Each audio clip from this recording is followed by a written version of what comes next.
Tips to not get influenced by others.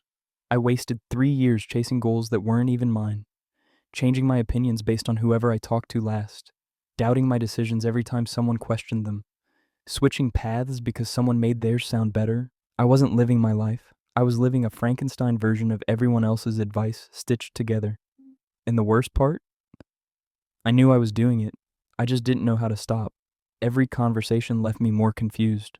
Every scroll through social media made me question if I was doing it wrong.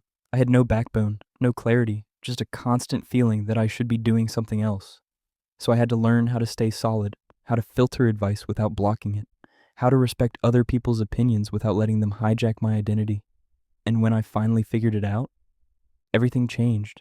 If you're tired of being a chameleon, constantly adjusting yourself to fit whatever room you're in, this one's for you. Because it's time to stop being influenced and start being you. Here's what nobody tells you. Being easily influenced doesn't mean you're weak. It means you're open-minded. But there's a difference between being open-minded and being a mirror, just reflecting whatever's in front of you. You can listen to people without letting them rewrite your identity. So let's talk about how to stay you, even when everyone else has an opinion. Tip number 1, know what you actually want first. This is the foundation. Everything else crumbles without this. You can't stay solid if you don't know what you stand for. I used to jump from goal to goal because someone convinced me their path was better. Want to be an entrepreneur? Cool. Oh wait, this guy says stability matters more. Okay, corporate job it is. Wait, now everyone's doing freelance. Maybe I should do that too. I was exhausted. And I wasn't getting anywhere because I was building their dream, not mine. So I finally sat down, no distractions, no scrolling, and asked myself, what do I actually want? Not what sounds impressive, not what would make my family proud, not what's trending. What do I want? And I wrote it down, my actual goals, my actual values, the life that would make me feel fulfilled. It wasn't glamorous, some of it was basic, but it was mine. Once I had that clarity, something shifted. Other people's opinions became just that, opinions, not instructions, not threats to my identity. Just information I could choose to consider or ignore. You can't protect something you haven't defined, so define it. Write it down, make it real, because once you know where you're going, it's way harder for someone to convince you to take a detour. Tip number 2, stop explaining yourself to everyone. This one changed everything for me. I used to feel like I had to justify my decisions to everyone who questioned them. Someone would say, "Why are you doing it that way?" And I'd scramble to defend myself with a whole PowerPoint presentation. Well, you see, I researched this and found that, stop. Here's what I learned. You don't owe anyone an explanation for your choices. And more importantly, the moment you start over-explaining, you're signaling that you're not confident in your decision. People can smell doubt. And when they do, they pounce. They'll pick apart your reasoning, find holes, make you question yourself even more.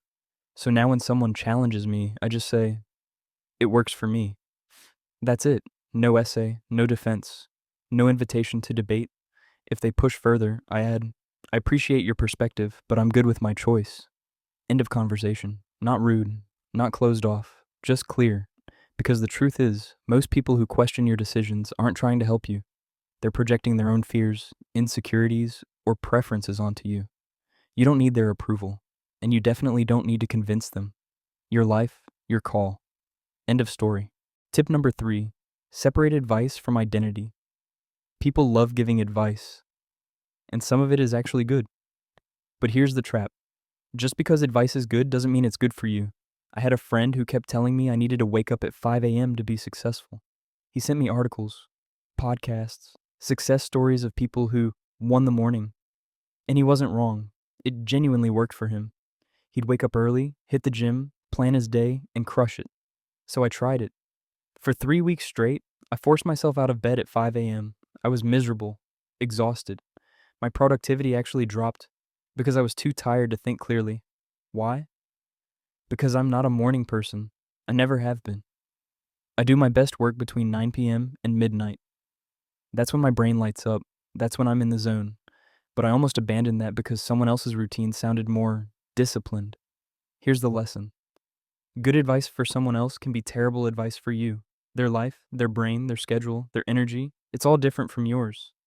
So when someone gives you advice, ask yourself, does this align with how I operate? Is this solving a problem I actually have? Or am I just doing this because it worked for them? Take what fits, adapt what's useful, leave the rest without guilt. You're not rejecting them, you're protecting your path. Tip number 4, limit exposure to people who make you doubt yourself. Some people don't influence you, they destabilize you. They question everything you do, make you second guess decisions you were confident about 5 minutes ago, plant seeds of doubt just because they can.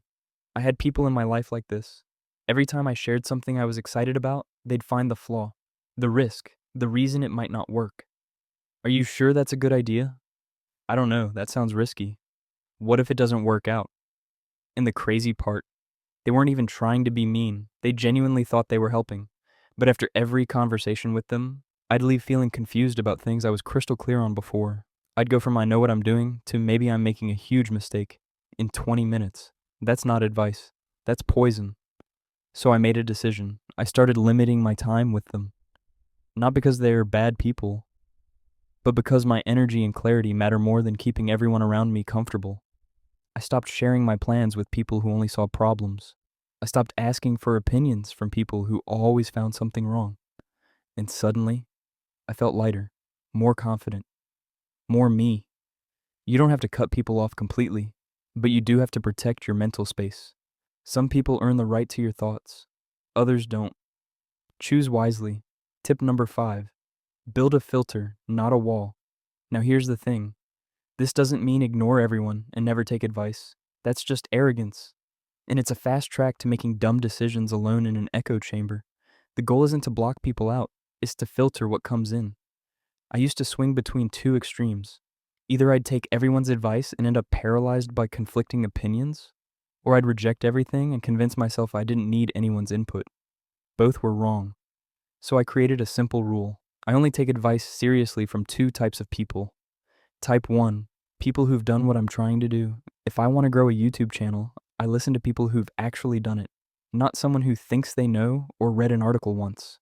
Type 2, people who genuinely know me and want the best for me. My close friends, my family who've seen me through everything. People who understand my values, my strengths, my situation. Everyone else? Their opinions are just data points, not directives. Random opinions from people who don't know my situation? Noted. Not absorbed. Criticism from someone who's never tried what I'm doing? Okay, moving on. This filter protects me without closing me off. I can still listen, still consider, still learn, but I'm not letting every voice in my life rewire my brain. You can be open-minded without being a sponge. You can respect people's opinions without giving them veto power over your life. That's the balance, and that's it. You can respect people's opinions without letting them control your decisions. You can listen without losing yourself. You can stay open without being a pushover. I stopped being a chameleon, and life got so much clearer. If this helped you, subscribe for more real tips that help you stay solid, think clearly, and live on your own terms. See you in the next one.